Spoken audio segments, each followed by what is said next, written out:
اعوذ باللہ من الشیطان الرجیم بسم اللہ الرحمن الرحیم.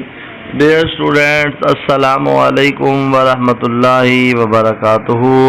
آج کا ہمارا لیسن الدرس السادس سورۃ الاحزاب ہے. تو آئیے لیسن سٹارٹ کرنے سے پہلے دعا پڑھتے ہیں. اعوذ باللہ من الشیطان الرجیم بسم اللہ الرحمن الرحیم. رب اشرح لی صدری ویسر لی امری واحلل عقدۃ من لسانی یفقہوا قولی. آمنت باللہ صدق اللہ العظیم. ڈیئر اسٹوڈینٹس، لیسن سمجھنے کا طریقہ سماعت کر لیں. سب سے پہلے آپ کے سامنے عربی آیت مبارکہ دکھائی جائے گی، پھر اس کا لفظی ترجمہ دکھایا جائے گا، پھر اس کا بامحاورہ ترجمہ پڑھ کر سنایا جائے گا اور اس کا شان نزول، MCQs اور شارٹ کوشچنز کی وضاحت کی جائے گی. تو سب سے پہلے پہلی آیت مبارکہ کو دیکھیں، پھر اسی آیت مبارکہ کا لفظی ترجمہ دیکھیں. اسی آیت مبارکہ کے لفظی ترجمے کے بعد اسی آیت مبارکہ کے بامحاورہ ترجمے کی طرف دیکھیں. مومنو، تم ان لوگوں جیسے نہ ہونا جنہوں نے موسیٰ علیہ السلام کو عیب لگا کر رنج پہنچایا تو خدا نے ان کو بے عیب ثابت کیا اور وہ خدا کے نزدیک آبرو والے تھے. ڈیئر اسٹوڈینٹس، اس آیت مبارکہ کا شان نزول یہ ہے. اس آیت کریمہ میں اللہ تبارک و تعالی نے حضرت موسیٰ علیہ السلام کی مثال دے کر امت مصطفیٰ، امت محمدی صلی اللہ علیہ وآلہ وسلم کو سمجھایا کہ جس طرح حضرت موسیٰ علیہ السلام کے ماننے والوں نے حضرت موسیٰ علیہ السلام پر عیب لگائے تھے، تم اس طرح عیب نہ لگانا اور ان کو رنج اور تکلیف اور دکھ نہ پہنچانا. اور انبیاء اللہ تعالیٰ کے نزدیک بڑی عزت اور آبرو والے ہوتے ہیں. اسی طرح ڈیئر اسٹوڈینٹس، حضرت موسیٰ علیہ السلام، آپ کا طریقہ کار زندگی گزارنے کا یہ تھا کہ آپ اپنے جسم میں انور کو مکمل طور پر ڈھانپ کر رکھتے تھے، جو کسی بھی انسان کو آپ کا وجود نظر نہ آتا تھا. تو لوگوں نے، آپ کے ماننے والوں نے آپ کے اندر عیب تلاش کرنے لگے، عیب جوئی کرنے لگے اور کہنے لگے کہ موسیٰ علیہ السلام نے اپنے وجود کو اس لیے ڈھانپا ہوا ہے کہ ان کے وجود پر داغ ہیں یا کسی بیماری کے نشانات ہیں، برس کی بیماری کے نشان ہیں. تو اللہ تبارک و تعالیٰ کو یہ بات ناپسند آئی. اللہ تبارک و تعالیٰ نے اپنے پاک پیغمبر حضرت موسیٰ علیہ السلام کو بے عیب ثابت کیا. اور کیسے؟ واقعہ کچھ اس طرح ہے کہ حضرت موسیٰ علیہ السلام ایک دن نہانے کے لیے ندی پر گئے. ندی کے کنارے آپ نے اپنے کپڑے اتارے، ایک پتھر کے اوپر رکھ دیے اور ندی کے اندر داخل ہو گئے. نہا کر جب حضرت موسیٰ علیہ السلام باہر نکلے، کپڑے اٹھانے لگے تو اللہ تبارک و تعالیٰ کی شان دیکھیے. اللہ تبارک و تعالیٰ نے اپنے پاک پیغمبر حضرت موسیٰ علیہ السلام کو بے عیب ثابت کرنے کے لیے وہ پتھر جس پر حضرت موسیٰ علیہ السلام نے اپنے کپڑے رکھے تھے اس کو ٹانگیں عطا فرمائیں اور وہ آپ کے کپڑے لے کر بھاگنے لگا. حضرت موسیٰ علیہ السلام شور مچاتے ہوئے اس پتھر کے پیچھے دوڑنے لگے اور وہ پتھر آبادی سے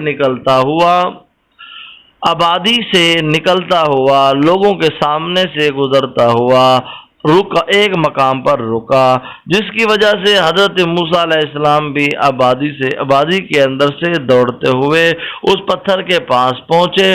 تو لوگوں نے دیکھا کہ وہ موسیٰ علیہ السلام اللہ تبارک و تعالیٰ کے پیارے پیغمبر، جن کے بارے میں ہم یہ باتیں کیا کرتے تھے کہ ان کے جسم پر بیماری کے داغ ہیں، برس کے داغ ہیں، ان کا جسم تو نور کی طرح منور ہے اور چمک رہا ہے. اس طرح اللہ تبارک و تعالیٰ نے حضرت موسیٰ کلیم اللہ کو بے عیب ثابت کر دیا۔ اور یہاں اللہ تبارک و تعالیٰ نے ہمیں سمجھایا کہ ہم اپنے نبی کے اندر کسی بھی قسم کا کوئی عیب تلاش نہ کریں۔ اسی طرح اگلی آیت مبارکہ دیکھیں، پھر اسی آیت مبارکہ کا لفظی ترجمہ دیکھیں، پھر اسی آیت مبارکہ کا با محاورہ ترجمہ دیکھیں۔ مومنو خدا سے ڈرا کرو اور بات سیدھی کہا کرو۔ اس آیت کریمہ میں اللہ تبارک و تعالی نے مومنوں کو ایک بات کی تلقین کی ہے، وہ یہ کہ خدا سے ڈرو اور سیدھی بات کہو، سچی بات کہا کرو۔ ڈیئر اسٹوڈنٹس، پھر اگلی آیت مبارکہ دیکھیں، اگلی آیت مبارکہ کا لفظی ترجمہ دیکھیں۔ اسی آیت مبارکہ کا لفظی ترجمہ دیکھنے کے بعد اسی آیت مبارکہ کا با محاورہ ترجمہ دیکھیں۔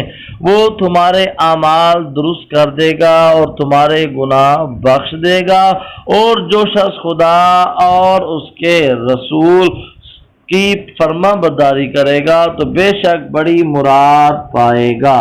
ڈیئر اسٹوڈنٹس، اس آیت کریمہ میں اللہ تبارک و تعالی یہ فرما رہا ہے کہ اگر پیچھے جو بات ذکر کی ہے کہ اگر تم اللہ تعالیٰ سے ڈرو گے اور سیدھی بات کہو گے تو رب کائنات اس کی برکت سے تمہارے اعمال درست کر دے گا، تمہارے گناہ بخش دے گا، اور جو شخص خدا اور اس کے رسول کی فرما برداری کرے گا بے شک بڑی مراد پائے گا۔ آگے ڈیئر اسٹوڈنٹس آیت مبارکہ دیکھیں۔ اس آیت مبارکہ کو دیکھنے کے بعد اسی آیت مبارکہ کے لفظی ترجمے کو دیکھیں۔ اسی آیت مبارکہ کا لفظی ترجمہ دیکھنے کے بعد آپ اسی آیت مبارکہ کے با محاورہ ترجمے کو غور سے سنیں۔ ہم نے بار امانت کو آسمانوں، زمین اور پہاڑوں پر پیش کیا تو انہوں نے اس کے اٹھانے سے انکار کیا اور اس سے ڈر گئے، اور انسان نے اس کو اٹھا لیا، بے شک وہ بڑا ظالم اور جاہل ہے۔ اس آیت کریمہ کے اندر اللہ تبارک و تعالی قرآن پاک کی عظمت اور شان بیان فرما رہے ہیں۔ بار امانت جو ذکر ہے اس سے مراد قرآن پاک ہے۔ رب کائنات نے جب قرآن کو بنایا، آسمانوں کو بھی عقل عطا فرمائی، پہاڑوں کو بھی اور زمین کو بھی، اور کہا کہ میرے اس بار امانت کو اٹھاؤ تو سب نے انکار کر دیا، لیکن ایک انسان جو محبت اور عشق کا پیکر تھا اس نے قرآن کو اپنے سینے سے لگا لیا۔ تو اللہ تبارک و تعالیٰ نے اس آیت مبارکہ کے اندر یہی ذکر فرمایا اور فرمایا کہ انسان کتنا ظالم ہے، جاہل ہے، یعنی اس نے اپنے انجام کی فکر نہ کی کہ جہاں اتنے بڑے پہاڑ ڈر گئے، آسمان ڈر گئے، لیکن انسان نے اپنی جان کی پرواہ نہ کی، کیونکہ اس کا یہ ایک ہی نعرہ ہے، جان دی ہوئی اسی کی تھی، جان دی ہوئی اسی کی تھی، حق تو یہ ہے کہ حق ادا نہ ہوا۔ ڈیئر اسٹوڈنٹس، پھر اگلی آیت مبارکہ دیکھیں، پھر اسی آیت مبارکہ کا لفظی ترجمہ غور سے دیکھیں، پھر اسی آیت مبارکہ کا با محاورہ ترجمہ دیکھیں، تاکہ خدا منافق مردوں، منافق عورتوں اور مشرک مردوں اور مشرک عورتوں کو عذاب دے، اور خدا مومن مردوں اور مومن عورتوں پر مہربانی کرے، خدا بخشنے والا مہربان ہے۔ اس کے بعد الکلمات والتراکیب، مشکل الفاظ کے معنی، برا اس نے بے عیب ثابت کیا، برات کی، وجیہن با عزت، اس کے بعد قولاً سدیدہ سیدھی بات، غیر مبہم جس میں کوئی پیچیدگی باقی نہ رہے اور جس کا مفہوم واضح ہو، ارادنا ہم نے پیش کیا، اشفقنا وہ ڈر گئیں، ظلوماً جہولا بڑا ظالم اور جاہل۔ اس کے بعد دیکھیں التمارین، مشقی سوالات، سوال نمبر 1، سورۃ الاحزاب کی آیات میں اہل ایمان کو موسیٰ علیہ السلام کی مثال دے کر کیا بات سمجھائی گئی ہے؟ سورۃ الاحزاب میں اہل ایمان کو بتایا گیا ہے تم ان لوگوں کی طرح نہ ہو جانا جنہوں نے موسیٰ علیہ السلام پر عیب لگا کر ایذا پہنچائی۔ موسیٰ علیہ السلام کی نسبت لوگوں نے اذیت ناک باتیں کی، مگر اللہ تعالیٰ نے سب کو ابطال کر دیا، سب کو غلط ثابت کر دیا اور موسیٰ علیہ السلام کو بے داغ اور بے خطا ثابت کر دیا۔ سوال نمبر 2، قولوا قولا سدیدا کا مفہوم بتائیں، ہمارے لیے اس میں کیا رہنمائی ہے؟ سورۃ الاحزاب کے حوالے سے جواب لکھیے۔